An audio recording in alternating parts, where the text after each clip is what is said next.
कदे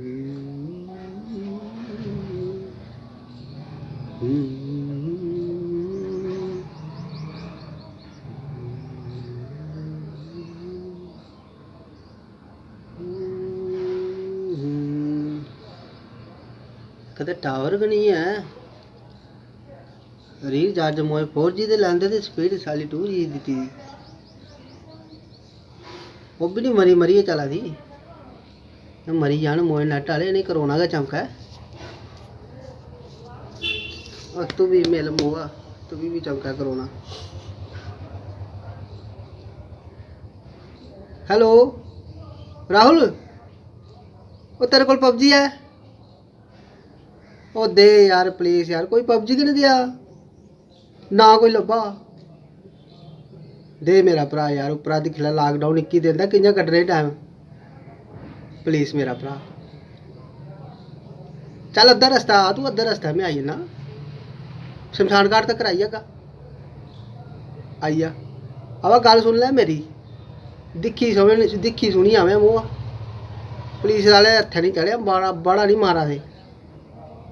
हाँ देखा कुछ रस्ते च तुझी नाक आउट कर देनी तो तेरे रिवाइव करने भी कुछ नहीं आना। चल मेरा भरा पुज फिर फटाफट आया, मैं भी 5 मिनट। ओके उत्थे जा चल अंदर। बड़ा आया पबजी का बब ते गई तू उंगले दी।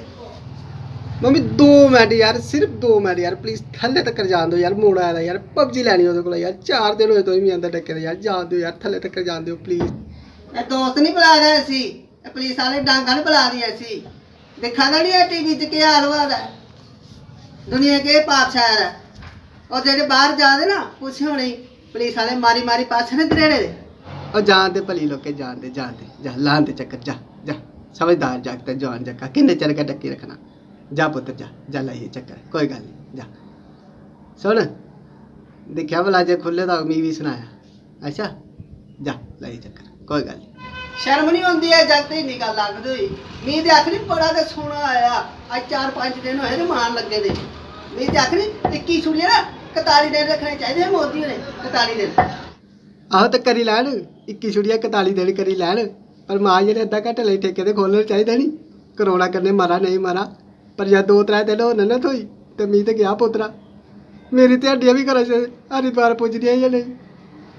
हरिद्वार को लेना तवी तक भी पुजी अगो तो मेरे भी कुछ पाप पुजी आंगन।